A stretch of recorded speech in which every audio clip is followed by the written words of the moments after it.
¿Qué tal, amigos? ¿Cómo están? Sean bienvenidos, buenas tardes.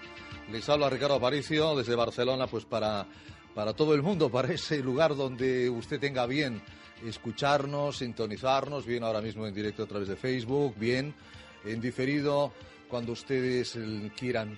De verdad que hoy es un día importante. Hoy es un día importante porque Salud y Calidad de Vida nació para eso, para hacer divulgación médico-sanitaria, con rigor, con seriedad, como siempre digo, pero quitándonos la bata blanca, dándole siempre ese ámbito que tiene que tener la radio de amabilidad y que tiene que tener la radio también de dinamismo, ¿no? Y eso no crean que es fácil.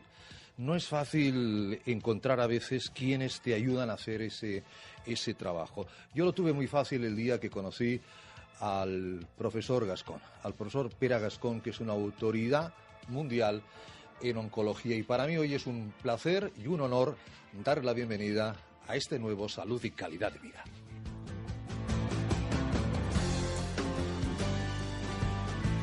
Querido doctor Gascón, profesor, buenas tardes y muy bienvenido. Buenas tardes. Sí. El profesor Gascón tenía que haber estado aquí hace unas semanas porque venía de Kuala Lumpur, venía de Malasia, venía a dar una conferencia.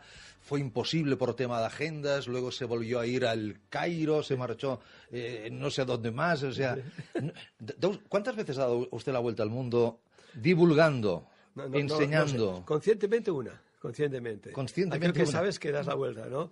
No, pero eso lo hizo usted de vacaciones. Sí. No, me refiero a nivel profesional. No sé. ¿Sabes qué pasa? Yendo a Asco, Chicago. Sí, vamos a Estados Unidos como unas 3 veces por congresos mundiales. Sí. Lo que pasa es que, claro, conoces aeropuertos y hoteles. Correcto. Con lo cual la gente dice, qué suerte que tienes. No.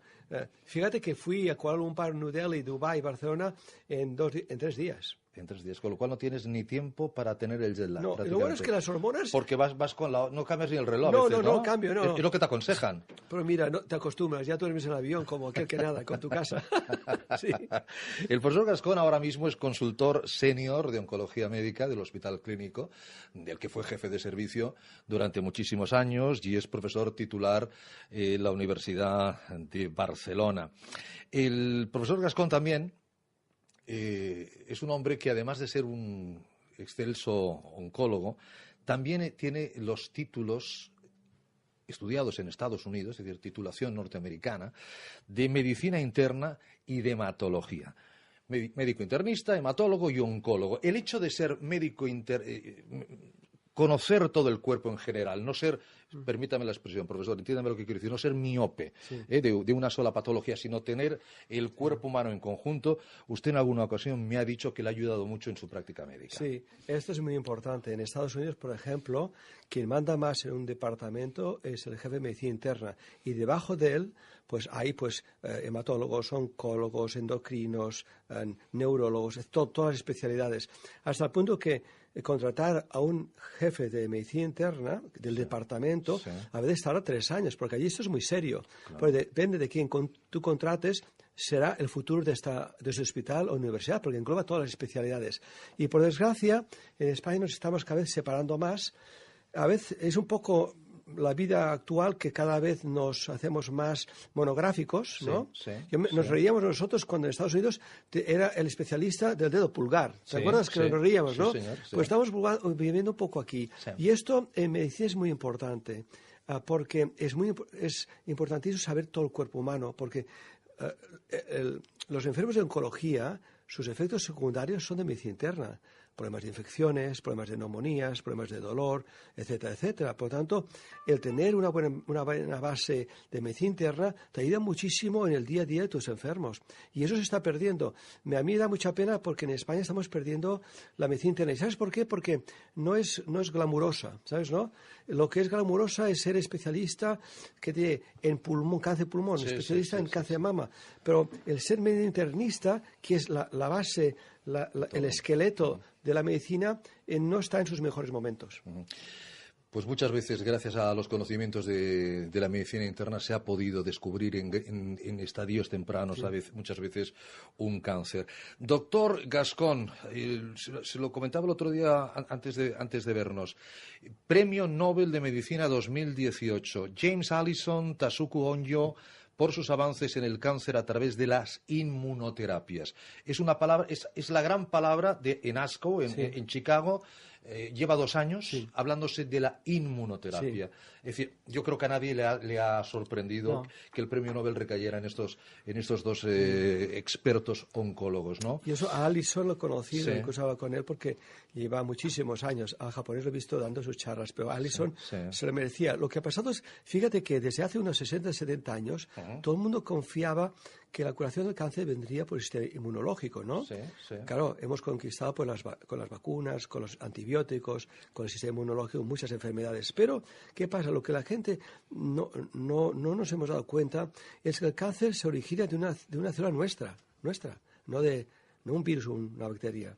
Por lo tanto, el sistema inmunológico, y luego si quieres hablamos un poco de inmunoterapia, lo que hemos ahora descubierto es quién era la célula blanca, el glóbulo blanco, el linfocito, que nos defendía para que nos atacásemos, para impedir que nos atacásemos a nosotros mismos. Yeah. Sí, el guardián, por ejemplo, todo el mundo sabe que la esclerosis múltiple, la artritis reumatoidea, el lupus eritematoso, son enfermedades autoinmunes. El cuerpo se ataca a sí mismo, ¿sabes, no? Para evitar eso, el sistema tiene un sistema protector que son los linfocitos T reguladores. Sí. Y esto lo descubrió ese señor y que hemos conseguido últimamente, que ese linfocito, para hacerlo así, de manera gráfica y entendible, sí, ¿no? Porque tú me has dicho que tengo que bajar... Por favor, bajo. A mi nivel. A pie Baje a mi nivel.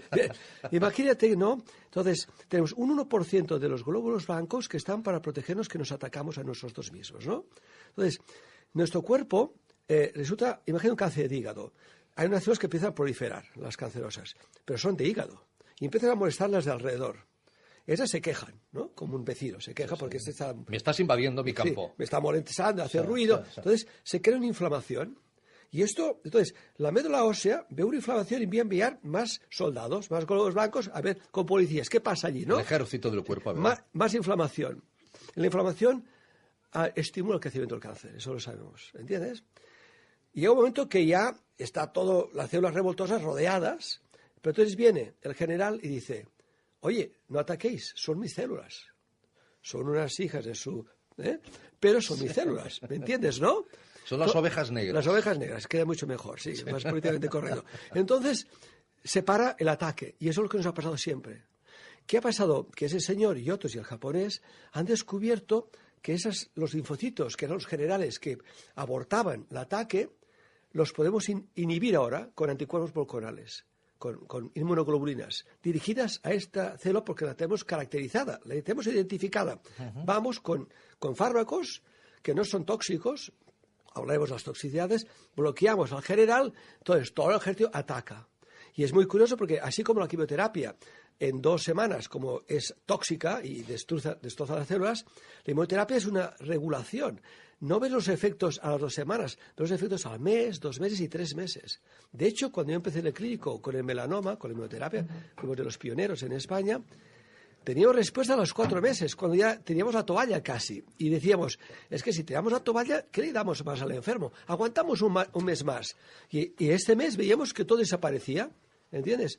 Por lo tanto, es una gran revolución, porque hemos encontrado uno de los puntos flacos del sistema humano. Quitarle el poder al general, para decir no ataquéis a mis células, que son las que en el fondo están atacando a todo el organismo. Sí. El profesor Gascón todavía notan que tiene, cuando habla en castellano, tiene un acento yankee, tiene un acento americano. Pues hace tiempo que estoy aquí, ¿eh? Bueno, pero estuvo ¿cuántos años? 24.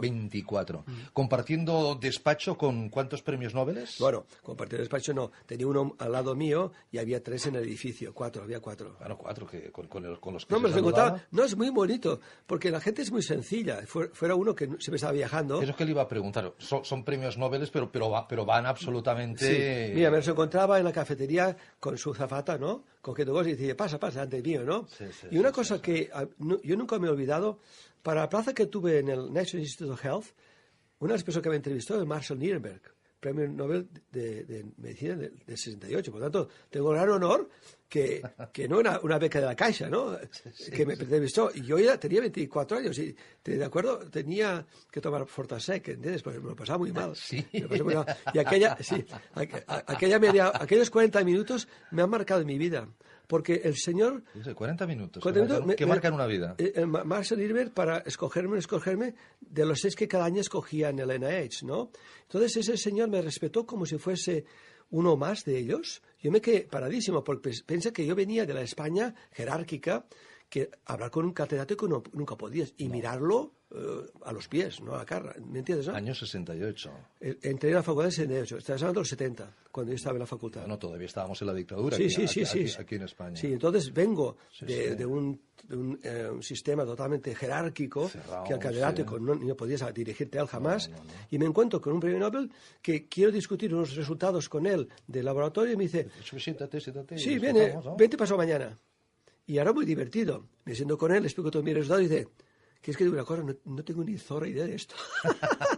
Sí. Soy Nobel, pero... Sí, pero hazme un favor. Cuando sepas, podrías ir por aquí, por allá, pero cuando tengas la solución, vuelve a ver, porque me interesa mucho. Fíjate, curiosidad y respeto.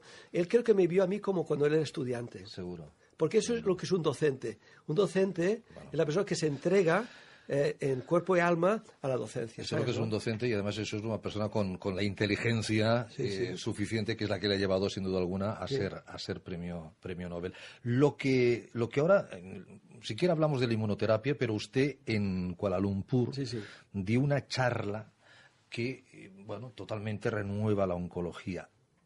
El 3D, ahora que se habla tanto de las 3 dimensiones en el mundo, ¿no? Que puedes tener en una fotocopiadora y hacer prácticamente cualquier cosa, imprimir cualquier cosa en 3D, pues eso ha llegado a la oncología. Y usted dio una charla a oncólogos. A oncólogos de todo el mundo. Es curioso porque, claro, es la primera vez que yo doy una charla que no es oncología puramente, ¿no? Y es un trabajo que estoy haciendo con un grupo de aquí de Barcelona que hace 3D. Sí. Y tiene una cosa, fue muy duro porque explicar biología del cáncer a informáticos es que no saben que tenemos 2 manos y 2 pies, pero no saben mucho más, ¿eh? Es muy fuerte. Me costó muchísimo que supiesen que es una célula humana, ¿eh? Los informáticos saben lo que saben, saben lo suyo. Una célula humana es como un huevo frito, más o menos, ¿no? ¿Entiendes? ¿No? Sí. La parte amarilla es el núcleo y lo blanco es la citoplasma, ¿no? Empecé así, ¿no? Y a pocos días dije, necesito 2 biólogos full time, todo el tiempo.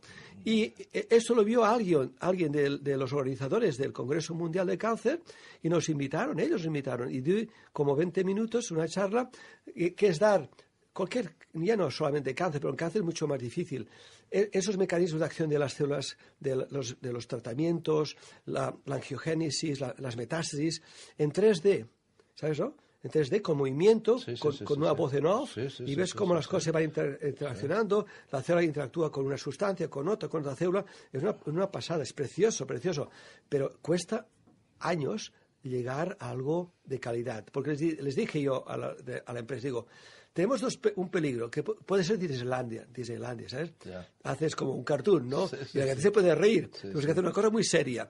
Y cuando la cosa es seria, cuesta mucho más. Pero lo hemos conseguido. Sin duda alguna. Hombre, evidentemente el cáncer sigue siendo una patología, muchas patologías que ocupan, que preocupan. Cada día seguimos viendo que gente se va, lamentablemente, pero se está avanzando, doctor Gascón. Yo tengo que decir lo primero, el enfermo es lo más importante de todo, y claro, porque eso me pasó un día en la calle, hacíamos con la Asociación Española con el Cáncer, yo estaba hablando lo bien que vamos con el cáncer, y pasó un hombre que por mí se había muerto su mujer hace una semana, y se metió conmigo, con razón. Por tanto, hay que tener un respeto a los que están sufriendo y a los que quizás no llegarán a los beneficios. Esto por una parte, ¿entiendes? Gente que se está pasando muy mal, gente pues hoy mismo que se está muriendo. Pero, si miramos la foto en general, la gran foto, estamos avanzando muchísimo hasta el punto que, por ejemplo, en cáncer de mama ya tenemos muchísimas menos muertes que hace 10, 15 años. La incidencia aumenta. La gente me está preguntando siempre, oye, si vemos cada vez más cánceres, que vivimos mucho más, con 20 años más. Mi abuela murió a los 72 años, que era la edad media en España de una mujer. Lo máximo. Hoy la mujer es de 84 años. Con los métodos tan precisos que tenemos, que en esto es muy importante los avances en la guerra contra el cáncer, la detección precoz. Tenemos ahora pues, los TACs, las resonancias, que nos facilitan una detección precoz. Todo el mundo que tiene mi edad, no la tuya, no la digo, pero mi edad, sabe que cuántos de nuestros familiares el cirujano decía, mira, y abierto y cerrado. Sí. Era muy común en la Sí, gente de más de sí, 60 años, sí. y abierto y cerrado. Hoy en día es casi imposible, porque el cirujano entra ya a la cirugía sabiendo lo que va a encontrar. A veces hay sorpresas, sabe exactamente. Y muchos enfermos ya no hacemos cirugía, porque sería más un acto de crueldad casi. Podemos avanzar muchísimo, diagnosticamos más, vivimos más cáncer, pero tu pregunta, estamos curando muchísimo más. Pero seguimos todavía viendo gente joven que se va. Sí. Una compañera de profesión, Monse Oliva, Sí. se iba hace Sí. 48 horas Sí. con 52 años. Además, estaba estupendamente bien. Sí, yo lo vi, sí. Y en 3 semanas... Sí. Esas cosas pueden pasar, sí. Es decir, hay cánceres silentes. Bueno, el cáncer, de hecho, cuando tú lo ves ya... Porque que vayas al médico y Sí. te digan, uy, vaya rápido, imagino, Sí. por la analítica que Sí. debe de salir, Sí. y te digan, le quedan 3 semanas de vida. Sí, te explicaré. Es que fíjate que nosotros teníamos, la gente ya de cierta edad, el cáncer causaba dolor. Sí. Porque claro, cuando la gente tenía cáncer, ahí había 2 síntomas. La pérdida de peso, que todo el mundo decía, mira, fulanito tal, el señor José, Sí. te dio un mal feo, que decía mal Sí, feo, sí, porque sí. mira, había perdido 20 kilos. Sí, No hacía falta ir al médico, sabes que tenía un cáncer, ¿no? Y la otra cosa es... Se pierde peso, perdón, porque el cáncer gasta mucha energía, bueno, ¿no? en los momentos finales, porque la gente pierde el apetito. Pero de hecho, el cáncer, uno no pierde peso al principio, solo en cáncer de páncreas. Ajá. El cáncer de páncreas libera una sustancia, caquexia, que uno ya pierde peso aunque coma mucho. Los demás cánceres, la gente solo al final de todo, porque no está en la cama y no come, pierde peso. Pero y es como el dolor. El cáncer, de hecho, no duele. Y ahí está el problema. Si tienes suerte que te duela, y puedes identificar el cáncer con 1 año, 2 o 3 de antelación. Claro. Si no, porque el dolor es bueno porque es una alarma. Claro que sí. Si no tienes Claro el que dolor, sí. puede ser que tengas el cáncer de páncreas por todas partes, cuando te diagnostiquen, pues es un mes. Y es lo que a veces pasa, ¿no? Que no tienes dolor, no tienes síntomas de alarma. Y hay otra cosa que te diré que todos tenemos una negación tremenda, incluso los médicos. Te encuentras mal y das cualquier excusa. Me encuentro muy cansado, pues es que no dormí, es que fui de juerga hace 2 días. Sí. Y eso dura más. No, es que tengo que descansar más, no duermo, ¿sabes? ¿No? Sí. Tengo mucho estrés en el trabajo. Y vamos alargando y cuando te das cuenta, ha pasado medio año con esa excusa. Luego vamos corriendo y a veces muy tarde. ¿El estrés puede ser un factor de riesgo de un cáncer? Bueno, tengo que ir con mucho cuidado porque esto dice hace 1 año, se me criticó mucho. Me explicaré bien, para que quede claro. Está grabado, ¿no? Sí, Bueno, lo estamos grabando y además esto va a quedar para la historia. Vale. Profesor. Sí, muy claro. El estrés no causa cáncer, porque el cáncer tarda 15, 20, 30 años en pasar. Lo que ocurre, y eso está muy informativo, está en las publicaciones médicas en inglés, que el estrés crónico o distrés, porque en inglés Sí. es distrés. El eutrés es el bueno Sí. y el distrés el malo. distrés que tú lo pasas con unos amigos, con una juerga disfrutando. Eso no... No, esto te pone bien, estás contento, Sí, ¿no? sí, sí. El distrés, el de una muerte de un familiar próximo, el de que te despidan del trabajo cuando tienes 58 años, ese distrés, ¿no? Este se ha visto que baja las defensas, y eso está muy bien caracterizado. Y al bajar las defensas, aquella clona que tú tenías de cáncer, que todos tenemos en nuestro cuerpo, se despierta. Y al 1 año y medio, 2, tienes el cáncer. Por lo tanto, hemos de evitar inflamaciones crónicas y estados de estrés crónico. Porque en un caso favorece el crecimiento del cáncer que ya tienes y en otro favorece que se despierte un cáncer que tú ya tienes. Porque hace muchos años, cuando yo era estudiante, se decía que si, siendo hombres, ¿no? Llegas a los 85 años, el 80% tenemos cáncer de próstata. De próstata, sí. Pero no morimos de cáncer de próstata, ni nos enteramos. no. Nos hacen autopsia. Porque es muy, muy lento. Autopsia cuando estás muerto, claro. Sí, ¿no? claro. Sí, supongo. Entonces, pero si el 100% de personas, mujeres y hombres, a los 80 años nos hacen una autopsia y miramos a la tiroides, el 100% tenemos un pequeño cáncer de tiroides totalmente controlado. Por lo tanto, todos tenemos alguna parte de nuestro cuerpo, alguna clona, que el cuerpo la controla a la mar de bien. Y entonces cuando viene la inflamación crónica o bien un estado de estrés crónico que puede hacer que el sistema baje las defensas, entonces aquella zona empieza a despertarse. ¿Entiendes? Es decir, que en el fondo es bueno estar un poco en tensión, o sea, no relajarte tanto. Y mucha gente que cuando se relaja Bueno. abre el sistema inmunitario. No, relajarse no, es al revés. Si estás en un estado de tenso, distrés, Sí. negativo y crónico, eso te baja las defensas.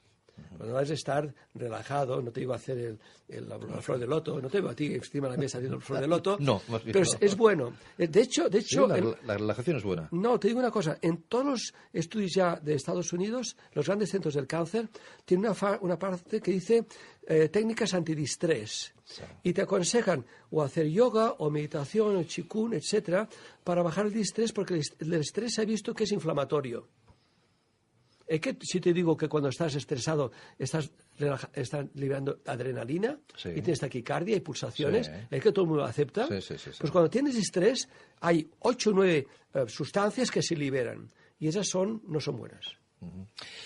Señor Bernal, don Antonio, muy buenas tardes. Buenas tardes. Presidente de honor de la Alianza General de Pacientes. Da gusto escuchar al profesor. Yo fíjese, hace muchos años ya le hice una pregunta, y porque claro, él ha estado con premios Nobel, ya se oye lo mucho que sabe, pero yo le hice una pregunta. Digo, profesor, claro, no es lo mismo dar un diagnóstico de cáncer que dar un diagnóstico de psoriasis. Con todo el respeto a la gente de psoriasis que lo pasa mal, o de glaucoma, no tiene nada que ver. El cáncer, estamos hablando de un tema vital. Y eso nos enseña las universidades. Sí. El dar ese diagnóstico, el cómo el médico al paciente y a la familia del paciente le tiene que dar esa mala noticia. Hay muchos médicos que no están preparados para dar esas noticias. No.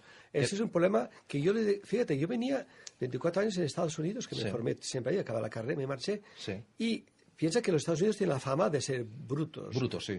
Brutos, como rudos, van al grano, te lo dicen a la cara. Sí. Pues he encontrado que muchos médicos americanos son mucho más consecuentes, más coherentes, más serios, más profesionales a dar sus noticias, ¿no? No dan rodeos. No, pero te lo dicen de una manera muy profesional, te guste o no te guste, porque tienen la obligación de contártelo. Sí. Otra cosa es que yo muchas veces doy la noticia en 2 pasos. El primero es el golpe, tiene esto, y el segundo lo acabo de perfilar, porque la gente, cuando das la noticia, no se entera. Yo siempre quiero que vengan con algún familiar, porque el enfermo no se entera. El enfermo por primera vez sabe que es vulnerable, ¿sabes? ¿No? Y que me puedo morir. Y su cabeza solo... Tú le puedes decir 1000 cosas que va pensando que me puedo morir. Entonces el familiar es el que registra todo, porque el enfermo te negará todo lo que le has dicho, no se entera, ¿sabes? ¿No? Pero sí que hay una falta de técnicas de comunicación tremenda en las facultades de medicina.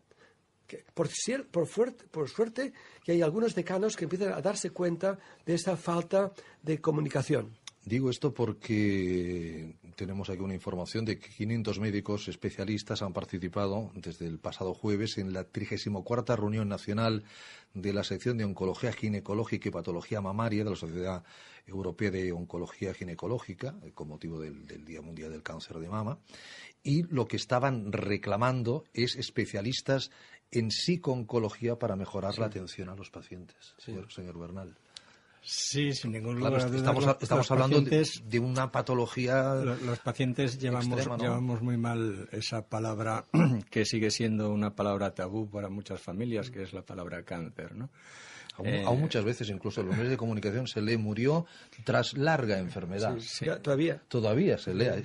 Sigue siendo una palabra tabú. Entonces, realmente, escucharla en la consulta del médico debe ser tremendo. Es tremendo. Debe ser para el paciente, tremendo. Para el familiar, que en ese momento tiene que hacerse fuerte, y no es sencillo. Desde luego, creo que es todo lo que pudiera ser humanizar ese momento, darle un poquito de humanización a ese sentido, y sea bien a través de psicólogos o del momento más oportuno, o bien eso, ¿no? Yo creo que el profesor lo decía bien, con la sensibilidad de decirlo, ¿no? No, posiblemente no haga falta un psicólogo, sino buscar, con los años cada uno busca su técnica, como él decía, yo lo digo en 2 veces. ¿Por qué? Pues porque seguro que se ha dado cuenta de que es la mejor forma en que lo adaptan. Por tanto, yo creo que como no hay casos iguales, cada caso es un mundo, cada familia, cada paciente es un mundo. Yo creo que la técnica que utiliza el profesor, que es la de que a cada paciente, pues un poco en función de decírselo en 1 vez, en 2 veces o en 3, es la idónea. que sea realmente el médico, porque sería muy duro que estuvieras en la consulta con el, no sé, con el oncólogo y que pues un momentito que te va a venir un psicólogo, ¿verdad? Explicártelo. No, pues hombre, pues que me cojo y me lo cuentas, ¿no? Pero habrán personas que al salir de la consulta del oncólogo con este diagnóstico necesitarán una atención psicológica posiblemente. Sí. ¿No? El apoyo del familiar, el apoyo de los amigos, el apoyo de... Sí, una de las cosas que más los enfermos, porque yo en la facultad traía enfermos, ¿entiendes? En la clase, todavía vamos, que nos expliquen lo que hacemos mal los médicos. Un enfermo con cáncer nos explicaba todo lo que ha ido mal desde el día que le da el diagnóstico. Sí. Y una cosa muy importante que en algunas partes ya empiezan a hacerse, pero es que es cuestión de dinero, de presupuesto también, ¿sabes? ¿No? Es que el enfermo necesita, cuando he dicho el diagnóstico, alguien que le enseñe la hoja de ruta, tan famosa ahora, ¿no? Sí, sí. En el sentido, ¿qué va a pasar a partir de ahora, no? ¿Dónde tengo que ir? ¿Qué me va a pasar? Esto en ciertas enfermedades en Estados Unidos tienen Big Brother, Big Sister, Big Brother, que es un enfermo con el mismo tipo de cáncer que tienes, son voluntarios y entonces van al día siguiente, ahora es muy pronto, y mira, yo he pasado por cáncer de mama. Sí, el hermano mayor. Te pasará esto, te caerá el pelo. No te preocupes, yo he sobrevivido y estoy aquí hace 3 años. Lo que decíamos siempre, nadie como un paciente que ha pasado lo que tiene esa persona para entenderle y para hacer de par y realmente. Y una cosa, yo le puedo decir al enfermo muchas cosas. Si le dice un enfermo que ha pasado por aquello, mi palabra es lo que dice el enfermo. Sí. Y eso se debería, y hay intentos de hacerlo en algunos centros, pero debería hacer de una manera reglada.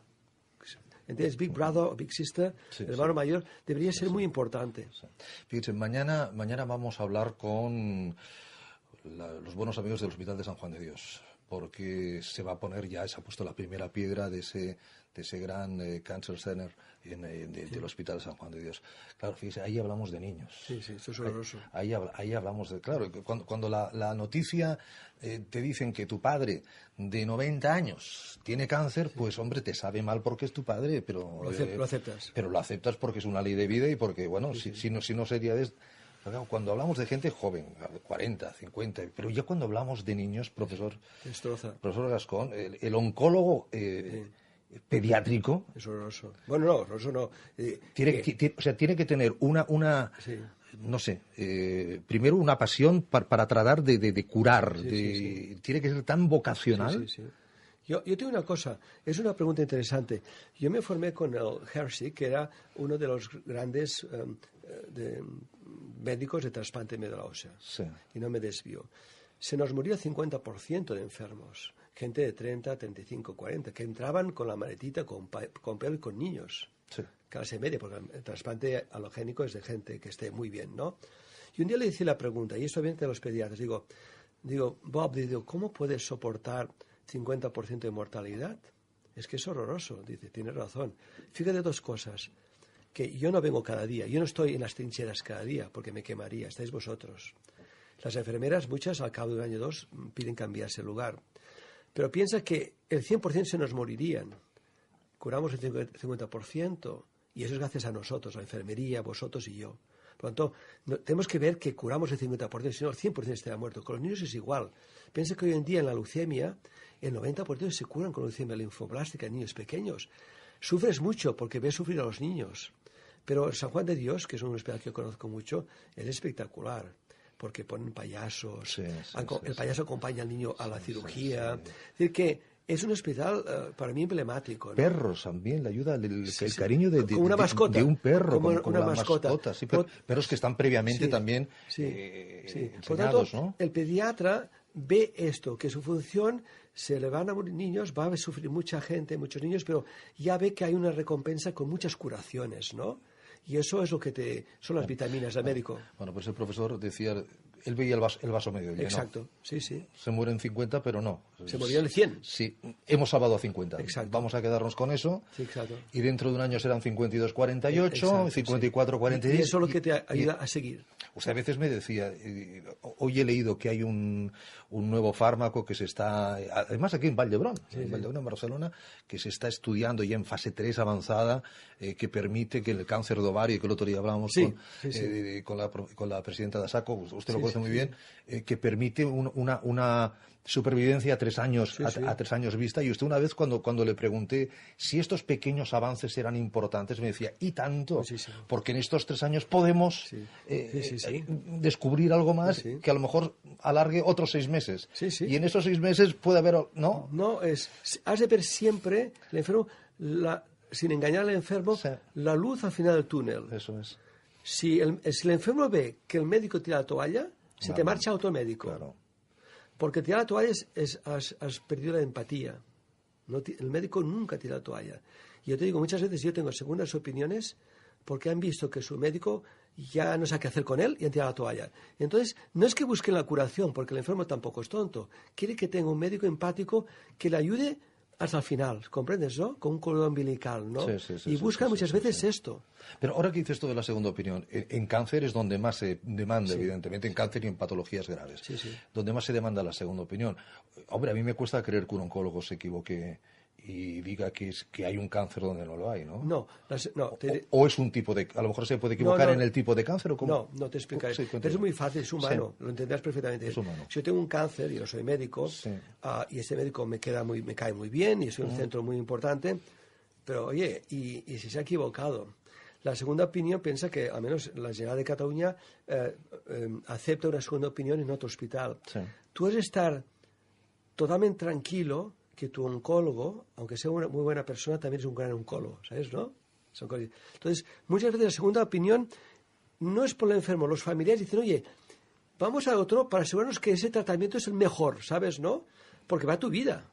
Entonces, la segunda opinión las veo de dos veces, de dos maneras, ¿no? Una es la que va para confirmar que el médico que vamos, que nos queda muy bien, y ya te dice, doctor, no tenemos nada contra ese médico, pero ¿qué por asegurarnos? Porque solo se vive una vida, ¿no? Claro. Y es la mía, además. Exacto. Y la otra es porque hay falta de comunicación. Es muy buen médico, estoy en un gran centro, pero no entendemos lo que nos hace, no nos explica nada. Va siempre deprisa. Y tenemos ganas que alguien se siente y nos explique, primero, si lo que estamos haciendo es correcto y que nos explique un poco más qué nos va a pasar, ¿no? Falta de tiempo. Y muchas veces es más la familia que el propio paciente, porque a veces el paciente, por no ser infiel a su médico, Exacto, sí, señor. prefiere no ver esa segunda opinión. Lo que pasa es que forzado por la familia a veces le sabe mal. Sí, porque ¿qué va a pensar mi médico si voy a otro a preguntarle, ¿no? Y bueno, pues no, lo va a entender perfectamente de que... Lo que pasa es curioso, en oncología, en mi época, de un hospital de Barcelona no se invitaba a nadie al otro hospital, no digo nombres, porque los catedráticos sabían más que nadie, ¿no? Eso ha cambiado. El oncólogo acepta, y muchas veces cuando tú ves que una familia, cuando las cosas no van muy bien, que la familia dice, doctor, y esto, yo fuerzo que vayan a otra segunda opinión, para tranquilizarlos. ¿Lo ves, no? Sí. Luego, señor Bernal, hay pacientes que dicen, yo no quiero ni quimioterapias, ni quiero radioterapias, total, ¿para qué?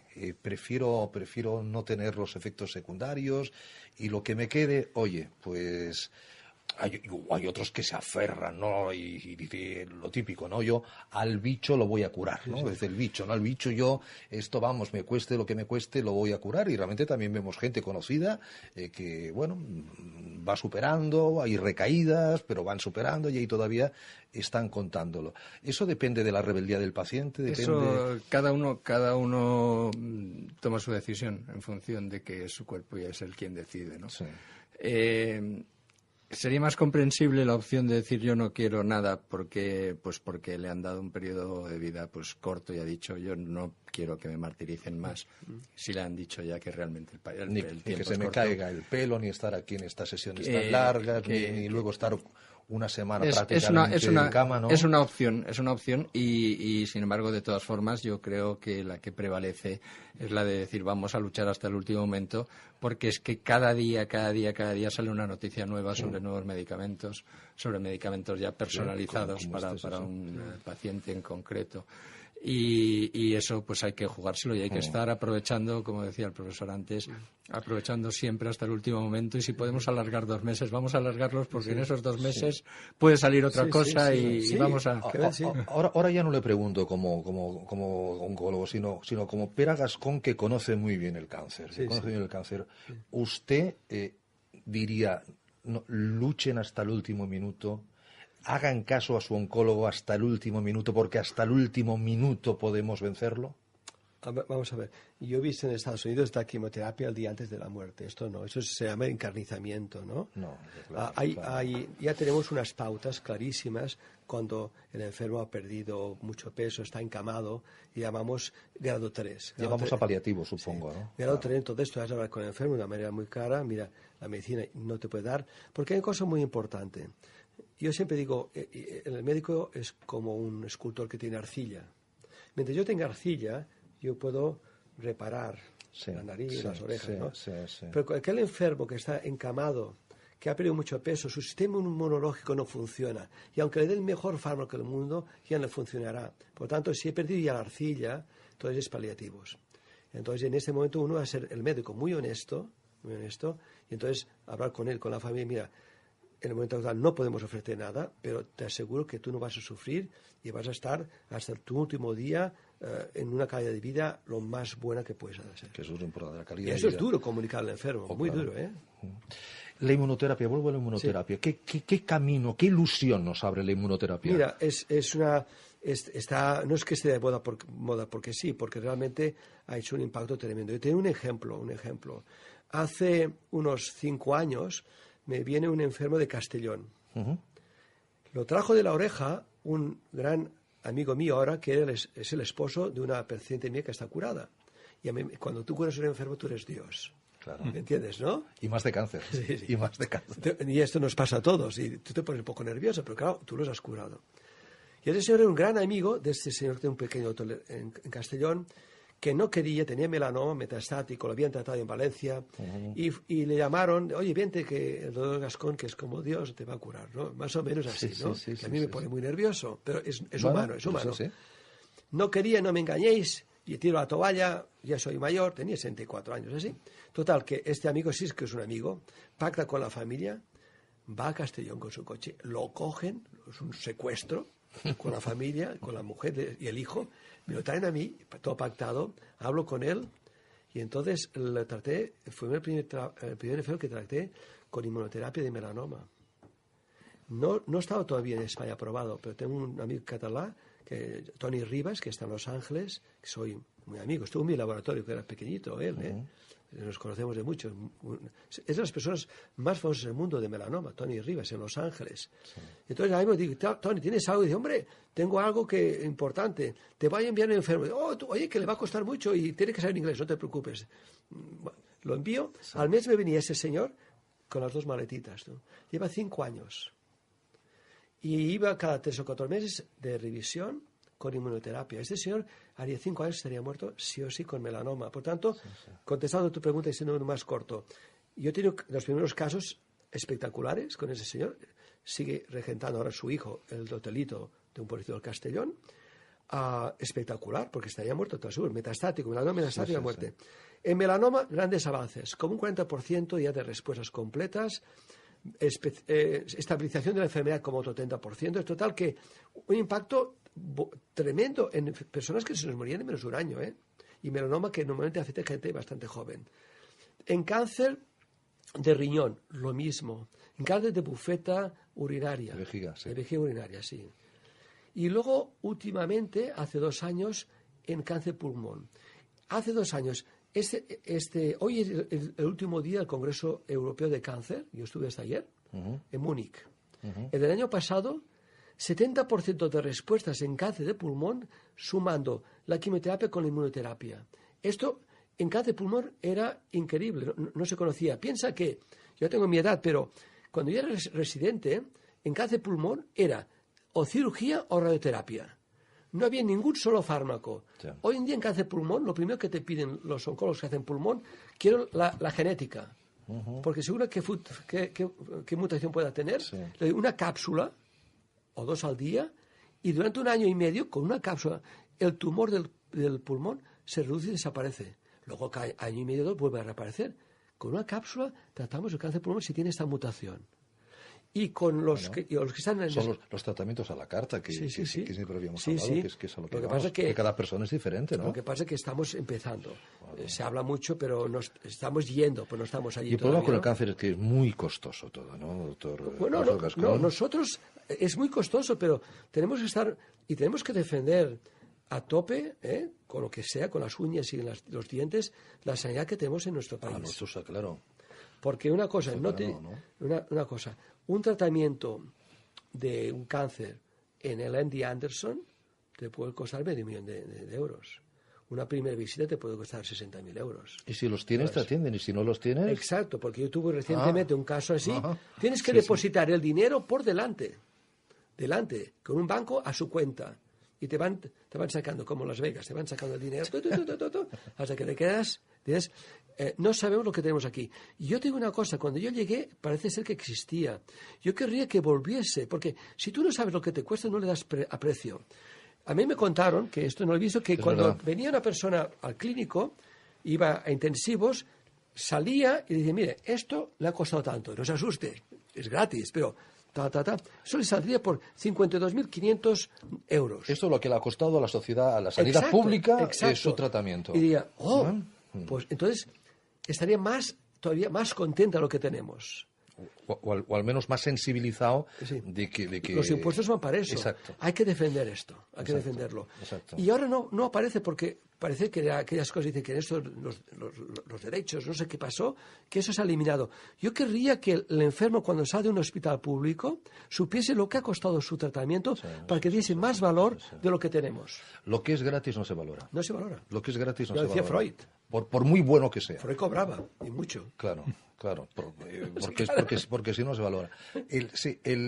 Ahora hablamos con el señor Agredano.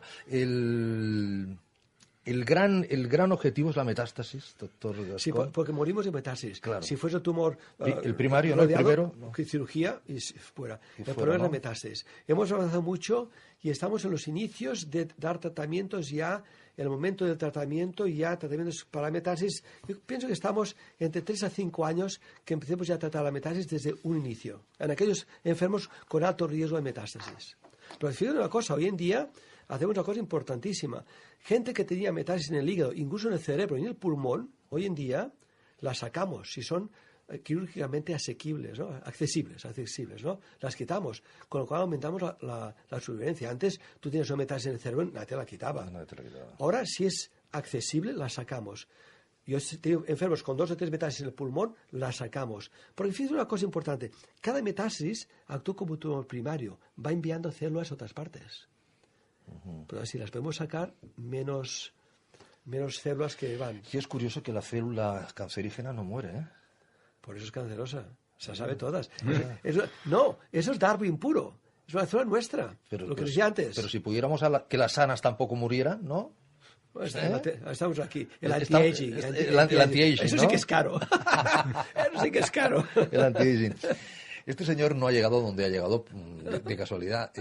A Pere Gascón le podías llamar un lunes, un martes, un miércoles, un jueves, un viernes, un sábado, un domingo, el día de Navidad, su santa esposa y su familia. Si no estaba de viaje, estaba en el clínico. Sí. Estaba en el clínico. Es verdad. Si se hubiera caído un día el techo de tu casa, no te hubiera pillado. Mi casa sí, el clínico no, pero es como una fortaleza en los hospitales. Pero estabas ahí siempre. Sí. ¿Sabes qué pasa? Cuando yo regresé de Estados Unidos, que allí para sobrevivir, cuando llevas investigación y enfermos y administración, es el 100% de tu vida, si no has de tirar la toalla. Yo llegué a España con un ritmo de trabajar pues 90 horas a la semana, sábados y domingos, trabajando. Dije, yo no voy a hacer barriguita. 90 horas a la semana son más de 10 horas al día, contando de lunes a domingo, ¿eh? Trabajamos algún fin de semana. Cuando haces investigación, si quieres sobrevivir allí, y no tienes un grupo grande que desde casa diriges al GE, yo nunca he tenido delegados, ¿no? Ponle 80, 90 horas. Cuando regresé aquí, dije, yo voy a tener el mismo ritmo. Ritmo americano. Sí, con mis tapitas ahora aquí, mis cosillas, pero ritmo americano. Y porque no quise cambiar. Hubiese sido una estafa a mis estudiantes, a mis residentes, una estafa. Yo tengo que dedicar lo mismo que hacía aquí. allí y aquí. Bueno, porque vio que allí era Claro. como realmente se debe de hacer, ¿no? Yo quería comentarle al profesor si realmente estamos en Cataluña y creo que eso es un plus de suerte en el Sistema Nacional de Salud, ¿no? Si considera que hay equidad a nivel nacional, si hablando con otros colegas ve que la innovación llega igual a todos los puntos de España, porque es algo que los pacientes apreciamos, que no llega la innovación de la misma manera a todas las comunidades, ¿no? Yo te diría, yo tengo muy buena relación con todos los jefes de servicio de España. Nos reunimos de vez en cuando, siempre nos vemos, casi diría que cada 2 meses nos vemos aquí o allá, y nos vamos invitando. Yo diría que estamos muy bien en toda España en los centros universitarios, en los centros terciarios, ¿me entiendes? Lo que sí varía de muchas regiones así, autonomías, es la red social, ¿sabes, no? La cultura de la gente también, la cosa cultural, la aprensión a ir al médico, que eso sí que hay un cierto desequilibrio, depende de qué zona, gente que no quiere nunca al médico, depende de la edad, pero es una cosa también cultural. Yo diría que sí tenemos una gran suerte en Madrid, Barcelona, Bilbao, las grandes capitales, tener grandes especialistas, ¿eh? Pero el acceso a los fármacos hoy en día diríamos que es en todas partes iguales. De hecho, se criticaba mucho a Cataluña, me acuerdo, hace unos 5 o 6 años, antes que empezase el proceso, ¿no? Cuando las grandes recortes, porque se nos decía que nosotros, la Generalitat era muy economicista, que no damos los fármacos a todo el mundo. Lo que hacía la Generalitat es que tenía un criterio de que el fármaco realmente funcionaba. Es el valor añadido. Por este dinero ganas 2 semanas, ¿vale la pena o ponemos esto en diálisis, ¿no? Y esa es la gran pregunta que se hacían los ingleses también, ¿no? Si compensa dar todo dinero para ganar un mes más de vida o que tenemos que poner más gente en diálisis que ganamos la vida, o en otras cosas, ¿me entendéis, no? Sí, sí. Y esto depende de dónde estás tú en la guerra. Si estás en cáncer, que me viene a mí. Si estás en diálisis, que va a diálisis, para decir algo, ¿no? Por lo tanto, hay un dinero y el que hay, y hay que saberlo gestionar. Y hay ciertas autonomías que lo gestionan de una manera y otras de otra. Pero el acceso a los fármacos, yo diría que hoy en día en los centros hospitalarios de toda España es el mismo. No, ya está. No, el tema de la innovación que está llegando y que realmente tenemos esa pega. Sí. Y otro obstáculo que vemos es que, por ejemplo, pues lo aprueba la Agencia Europea del Medicamento y luego tarda 1 año en llegar aquí. O sea que ¿Sabes por qué? La EMS lo retrasa, lo vuelve a analizar otra vez, algo que ya se ha analizado en Europa y está más que visto y lo vuelve a analizar otra vez. Y luego, seguramente, cada autonomía vuelve a meterlo dentro de su propio control de medicamentos y eso a veces retrasa el que un fármaco llegue o no llegue a... Totalmente de acuerdo. El cáncer es un tema que preocupa muchísimo. Hay otro tema que ocupa y preocupa muchísimo, que es el ictus. Sí. Profesor Gascón.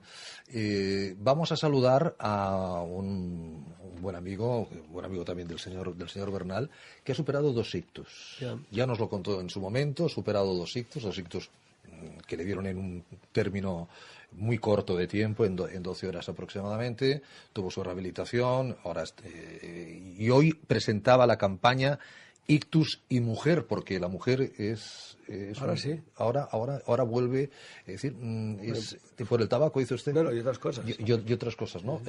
Es Julio Agredano. Buenas tardes, Julio. ¿Qué tal? Buenas tardes, Ricardo. ¿Cómo estás? Presidente de la Asociación de Freno al Ictus. Aquí estamos con un catedrático de oncología que ha trabajado con muchos premios Nobel y que nos estaba dando los últimos avances y nos estaba animando mucho de los avances que hay en el terreno del cáncer, como también lo hay en el terreno del ictus. ¿Cómo ha ido esta jornada, esta presentación de Ictus y Mujer, Julio? Pues mira, la verdad es que ha ido bastante bien. Hemos hecho la presentación en el Colegio de Médicos aquí en Madrid y hemos estado apoyados por el Ministerio de Sanidad, el Instituto de la Mujer, la Sociedad Española de Neurología, es decir, que al final apoyos formales hemos tenido un montón. Entonces la jornada ha ido bien, ha habido muchos compañeros tuyos de prensa, de comunicación, y ahora el objetivo es que Silvia Baunet, que es la directora general del Instituto de la Mujer, lo decía esta mañana. El ictus es la enfermedad gran desconocida. Es decir, hay otras enfermedades que tienen más visibilidad en la sociedad, sin embargo el ictus tiene muy poca visibilidad.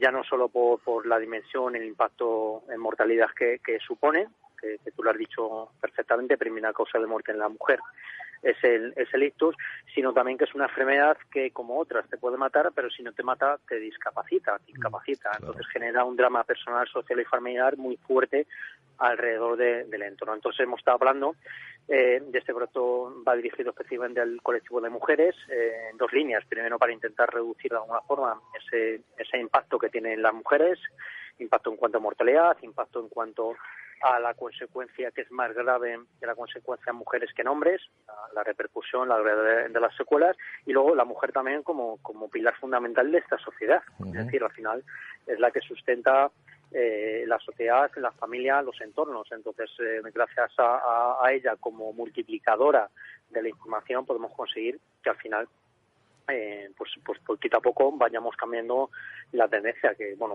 aparte de la primera causa de mujeres, pues 1 de cada 6 o 120.000 afectados al año en España. Es decir, la dimensión es muy grande. Pero ¿por qué? Fíjate, Julio, estoy leyendo que 16.000 mujeres, como tú decías, mueren cada año por un ictus en España, que eso significa más del doble que por cáncer de mama.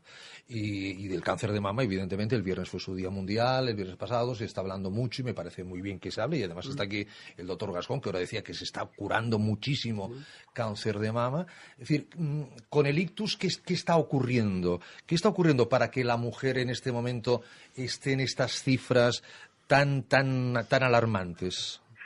Mira, pues mi lectura, que además lo comparten los expertos de la CEN o los expertos del Ministerio, es que al final lo que te decía al principio, el ictus es una enfermedad muy desconocida, que no es visible a la gran mayoría de la sociedad. Todo el mundo piensa que el ictus es una enfermedad solamente exclusividad de gente mayor, que no se puede hacer nada por evitarla, cuando el 90% de los ictus son prevenibles, y realmente el ictus en los últimos 4 o 5 años, digamos que no ha tenido el espacio visible a nivel de medios de comunicación que otras enfermedades sí han tenido. Posiblemente, ¿por qué? Pues básicamente porque se ha hecho mal, porque lo hemos hecho mal y no hemos sabido darle la importancia o la relevancia que tiene. Tú has puesto el ejemplo del día del cáncer de mama. Sí. Ese día la gran mayoría de la gente seguramente no sabe qué día es, pero ese día pones la televisión, pones la radio o te vas a comprar el periódico y te lo encuentras. Bueno, mientras que el Día Mundial del Ictus, la semana que viene, el día 29... ¿Viste todos los partidos de fútbol y de baloncesto que yo vi el fin de semana? Todos con un lazo rosa. Sí. Efectivamente. Todos con un lazo rosa. Entonces, gracias a eso... Que me parece estupendo. Y el supermercado. El supermercado también, sí. Y gracias a eso, el porcentaje de mortalidad en el cáncer de mama, por ejemplo, ha descendido los últimos años. ¿Significa que hay menos cánceres de mama que hace 4 o 5 años? Pues no. Lo que pasa es que hay menos mortalidad porque hay mucha mayor detección temprana. Entonces, gracias a la concienciación de la gente de que realmente la enfermedad está ahí, pues no hay mujer por encima de 40 años que no se haga sus revisiones, sus controles, esté preocupada por el tema. Sin embargo, en el caso del ictus, pues esa misma concienciación no ha llegado. No hemos sabido todavía traspasar y que le llegue a la gente esa información, ¿vale? Que esa información básicamente es la que va a garantizar de alguna forma esa reducción en los porcentajes que está habiendo. Es decir, sigue habiendo un crecimiento de ictus a nivel de la población, sigue habiendo un crecimiento de ictus en gente joven. Es una enfermedad tiempo dependiente, con lo cual encima el tiempo de detección, el tiempo de actuación es fundamental. Hay otras enfermedades que el pronóstico no varía en función del tiempo o del corto periodo de tiempo. Por ejemplo, en el caso del ictus, si tú no actúas correctamente en las primeras horas, ¿vale? Pues entonces tus probabilidades de superarlo o de no tener secuelas disminuyen drásticamente. Entonces, esta información es la que estamos intentando hacer con esta campaña que traspase los medios de comunicación traspase la sociedad y al final todo el mundo esté un poquito más concienciado de que realmente esto está aquí y que cualquiera puede tener una arruga en su capa de Superman. Es decir, que no hay que ser especialmente crápula para que te ocurra algo de ese estilo. Claro. Señor Bernal.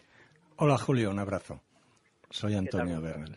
Me alegra mucho de oírte. Mira, yo lo que decías, lo que decías ahora, piensa que seguro, sin ningún lugar a dudas, que con la acción que estáis llevando a cabo, con todo lo que estáis trabajando desde Freno al Ictus, de aquí a unos años se hablará de otra manera. O sea que estoy convencido de que va a llegar muy arriba, porque tú salvaste tu vida de los ictus y no paras de salvar vidas con todo tu trabajo diario y desde vuestra asociación. Por tanto, os animo a que sigáis en la misma línea, que no paréis y que sabes que cuentas con el apoyo de todos para salir adelante. Sí que quería comentarte un tema que aprovechando que lo de ictus y mujer, especialmente yo me estaba acordando ahora del ama de casa, ¿no? El ama de casa que no ha cotizado, que no tiene cotizaciones suficientes y tal, y tiene un problema con un ictus y queda en una situación pues delicada, que no le permite llevar su labor de la faena de casa adelante, y como no se considera una relación laboral, pues queda en una situación bastante crítica. No sé si es un tema que se esté mirando, si lo tenéis en cuenta, si vais a trabajar en el futuro sobre él. Mira, bueno, Tony, lo primero, darte las gracias. Palabras como las tuyas son las que realmente nos animan a hacer acciones como esta y como lo que estamos haciendo. Mira, te comento, el problema que nos comentas tú no es exclusivo de una temática. Es decir, tú estás diciendo, por ejemplo, una persona que no cotiza y que tiene una incapacidad, con lo cual, ¿qué tipo de ayuda recibes? Pero, bien, yo voy en un ejemplo, por ejemplo, más general. La rehabilitación pública en caso de ictus es inexistente o es muy limitada. La rehabilitación privada existe, pero es muy cara y los seguros privados de salud no lo cubren.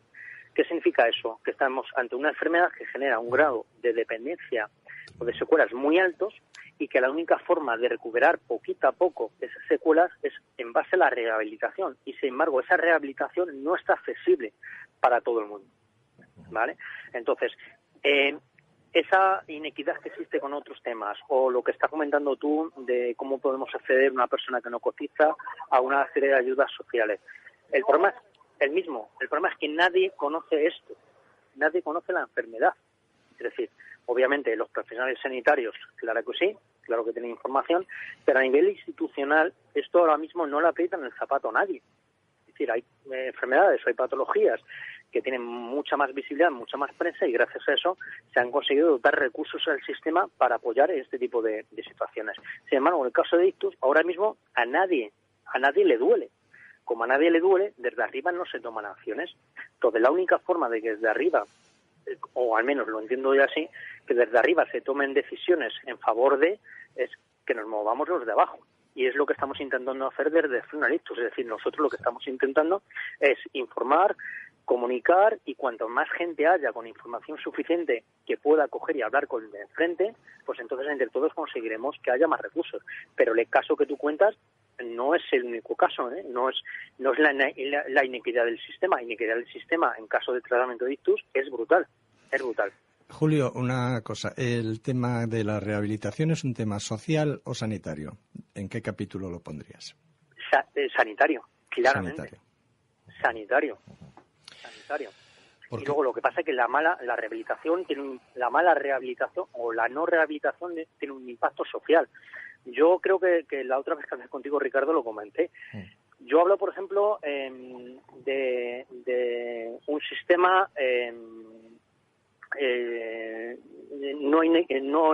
la perversión del sistema. Perversión del sistema, ¿qué significa? Yo tuve, como comentas tú, un par de ictus. Sí.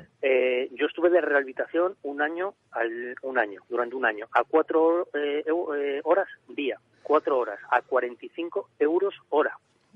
Yo no tengo incapacidad laboral ninguna porque yo pude asumir esa inversión que representaba la recuperación. Yo, gracias a eso, no soy un cosa del sistema. Es decir, yo sigo cotizando, yo sigo aportando, yo no consumo. Entonces, la presión del sistema, ¿cuál está? Esta enfermedad genera tanta incapacidad que la gente no puede permitirse acceder, con lo cual empiezan a consumir recursos del sistema en lugar de seguir aportándolos. Y, sin embargo, la gente que tiene recursos para poder rehabilitarse en condiciones y no ser una carga para el sistema, pues eso básicamente corre a cuenta de las familias o del entorno, no corre a cuenta del sistema. Entonces ahí claramente a nivel, para mí, rehabilitación es un tema sanitario, pero tiene un impacto claro a nivel social. 45 euros la hora, 4 horas diarias, me salen en números redondos 75.000 euros al año. Pues eso, echa las cuentas. Los números redondos. Y eso que parecía que el código ictus iba a funcionar, ese código ictus que con tanto cariño y tanta ilusión puso en marcha la Sociedad Española de Neurología, ¿no? El código ictus funciona, pero ¿funciona en qué? En la atención urgente, en fase aguda. Claro. Pero luego en fase subaguda y en fase crónica el código ictus no entra. No entra. Bueno. Y eso tiene que ver con los sistemas de rehabilitación y eso es la parte del código ictus que no está cubierta. Julio, nosotros como medio de comunicación lo que sí podemos hacer es lo de la prevención y en el ictus, que ya saben que es una palabra que engloba pues diferentes patologías cerebrovasculares, desde las embolias a los derrames cerebrales, etcétera, coágulos. Hay unas señales muy claras, donde uno no tiene que perder el tiempo ni en ir a la farmacia ni ir a un ambulatorio. Ya tiene que ir a un hospital de tercer nivel, ir a un hospital donde ojalá hubiera una unidad de ictus, pero al menos tiempo es cerebro. ¿Cuáles son esas 2-3 señales claves, Julio Agredano, ante las cuales no podemos perder ni un segundo de tiempo? Mira, lo primero que me gustaría decir, y sé que habiendo además un médico en la sala va a ser complicado, al hospital no se va. Al hospital te llevan. ¿Y te llevan quién? Los servicios de emergencia, el 112. ¿Por qué? Porque todos los hospitales que tú comentaste el código ictus no están preparados. Es decir, no todas las provincias tienen hospitales dentro de la red ictus, o ni siquiera las que sí tienen, todos están de guardia. La única gente que sabe cuáles son y cuáles están en activo son los servicios de emergencia, con lo cual la primera lección es que ante cualquier síntoma hay que llamar al 112. Luego los síntomas principales, hay 3 característicos, hay 3 básicos que digamos que la mayoría de los ictus, alguno de ellos tiene. Parálisis facial o debilidad en un lado de la cara. Se te cae literalmente la cara. Pedir a una persona que sonría, hinche los carrillos o que saque la lengua. Problemas, pérdida de fuerza o debilidad en un lado del cuerpo, ¿vale? Pedir a una persona que levante los brazos. Si los brazos los levanta simétricamente, bien, pero si no los levanta o se le cae uno de los brazos, pues entonces es un segundo síntoma. Y tercero, pedir a una persona una respuesta a una pregunta muy sencilla. ¿Cómo te llamas? ¿Qué tiempo hace hoy? Entonces, si la respuesta es entrecortada, no es coherente, no encuentra las palabras, pues es también un posible caso. ¿Tienen que darte los 3 síntomas a la vez? No. Con solo uno de los síntomas hay que actuar. Y lo siguiente es llamar al 112. Inmediatamente. Sonreír, levantar los 2 brazos o pedir una respuesta fácil y que sea la respuesta que sea correcta y que sobre todo no esté también entrecortada. Pues Julio Agredano, presidente de la Asociación Freno al Ictus, felicidades porque me cuentan que ha sido un exitazo esta jornada, presentación de la campaña Ictus y Mujer. Y seguimos en contacto, Julio. Sabes que esta es tu casa. Un fuerte abrazo. Muy bien, Ricardo. Un fuerte abrazo. Gracias. Un abrazo, Julio. Hasta luego, Tony. Hasta luego. Bueno, estamos terminando. Profesor Gascón, ya ve que hay mucho por hacer todavía. Sí. Se ha hecho mucho, pero hay mucho por hacer. No sé, me gustaría que nos dejara el último mensaje a esa persona que le ha estado escuchando o que le va a escuchar mañana, que le va a ver o pasado, porque lógicamente esto ahora con las redes sociales, profesor, esto tiene una vida, ¿no? Alguien que tiene un amigo con cáncer y dice, oye, te mando el link y no sé, ¿qué mensaje para esa persona que dice, hombre, se está avanzando mucho, pero el bicho ya me ha llamado a la puerta, por ejemplo, ¿no? Muy fácil. Primero, nunca perder la esperanza, nunca. Segundo, que siempre ver un poco de luz al final del túnel, ¿entiendes, no? Y confiar en tu médico. Hay veces, si con tu médico no te entiendes, que esto muchas veces ocurre, búscate a tu médico. La gran cosa que hay entre los oncólogos hoy en día, que aceptamos que el enfermo, todo gira alrededor del enfermo, y que un enfermo puede ser que no me llegue bien con él, pues que lo lleve otro. El enfermo tiene que estar completamente de acuerdo y aceptar lo que dice el enfermo, el médico. La relación esta para mí es sagrada, médico-enfermo. Confiar en el médico, tremendo. Hacerle preguntas, ¿entended?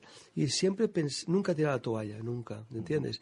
Porque estamos avanzando muchísimo. Hay gente que llegará a tener las ventajas de lo que estamos haciendo en investigación, otros no. Pero fundamentalmente no tirar la toalla y no perder la esperanza. Y yo voy por mi parte, no sé si Antonio quiere hacer alguna pregunta más al profesor Garzón, pero yo por mi parte quiero hacer una pregunta que seguro que muchos oyentes y espectadores se estarán haciendo y que me están diciendo, pregúntale pregúntale, un hombre formado en Estados Unidos, un hombre que trajo de Estados Unidos su metodología de trabajo a España, un hombre que conoce bien todo lo que es, que nos acaba de comentar lo que puede valer, no lo que puede valer, lo que vale los tratamientos en Estados Unidos. No le voy a pedir que sea sincero porque lo es siempre. Ante cualquier cáncer vale la pena ir a Estados Unidos. No. O aquí tenemos todo lo necesario y no hace falta moverse. Y eso lo digo pensando en esa madre o en ese padre que ve a un niño, que tiene un niño y que daría los dos brazos y la vida por cambiarse, ¿no? Nuestro país es un país de contrastes, de grandes contrastes. En oncología, te lo creas o no te lo creas, estamos en los 3 o 4 primeros países, oncología clínica, 3 primeros países de Europa, en que nos llegan los fármacos antes que otros lugares. Tenemos grandes oncólogos, grandes centros. Los ensayos clínicos, España es uno de los lugares preferidos para las grandes multinacionales para desarrollar sus ensayos clínicos y que lleguen al registro del producto. La oncología médica como clínica es muy fuerte y tenemos grandes oncólogos que han puesto España en el mundo, ya te diré, en cáncer de mama, no tengo los nombres, cáncer de mama, cáncer de pulmón, cáncer de vejiga urinaria, cáncer de hígado. Nombres que han puesto nuestro país en el centro, ¿entiendes? Y por tanto, no hay que ir a Estados Unidos. Sí que hay que ir a Estados Unidos a veces para alguna intervención quirúrgica, porque claro, si aquí hacemos 5 al año y allí hay un señor, como te decía, del dedo pulgar, que ha hecho 500, yo voy a aquel señor. Que hace 5 cada día. Claro, puede ser. O también me he encontrado en algún enfermo que hay un tipo de enfermedades que la gran diferencia es que aquí tenemos ya una investigación muy buena, pero muy aislada. Madrid, Barcelona, un poco Valencia y un poco País Vasco, Sevilla y País Vasco también. Pero estamos islas. En Estados Unidos, claro, es un país mucho más grande que nosotros. Las universidades tienen a veces por su propia gente, han descubierto cosas y ellos hacen sus ensayos clínicos ellos. En España, prácticamente el 95% de ensayos son de la industria farmacéutica. En Estados Unidos es menos de la mitad. La otra mitad son científicos, porque ahí nos llevan muchos años de antelación, son científicos, hacen sus propios ensayos clínicos. Y a veces, para cosas muy raras, hay que ir allí. Pero ya es para cosas más de investigación. Lo que es el consensos y los fármacos que están aprobados en España, yo digo, de los 3 o 4 primeros países de Europa. Y lo digo sin ningún problema. Eso es verdad. Bueno, yo simplemente quiero felicitar al gremio de oncólogos porque además yo creo que son posiblemente los más humanizados de la sanidad. Ahora que se habla tanto de humanización en la sanidad, yo creo que el gremio de los oncólogos, el colegio de oncólogos y los oncólogos en general son muy humanos, son los que dedican más tiempo al paciente dentro de las limitaciones que tienen, todos sabemos que tienen, el que lo escucha más y el que le pone más humanización al tema. Posiblemente porque sabe con lo que está tiene entre manos. Por tanto, mi felicitación a los oncólogos. Gracias. Querido Antonio Bernal, gracias por haber estado con nosotros, ya un colaborador habitual de esta casa, porque los pacientes son para quienes trabajamos, son para quienes cada día nos ponemos delante de este micrófono. ¿Y qué le voy a decir a mi amigo Pere Gascón? Lo que decía al principio, un honor. Welcome home. Welcome home, welcome home, y que se repita. Vale. No tardes tanto, no tardes tanto. Gracias, Pera. Señoras, señores, gracias a todos ustedes por habernos acompañado hoy aquí en RKB. Mañana, si Dios quiere, volvemos. Les hablo Ricardo Aparicio. Muy buenas tardes a todos.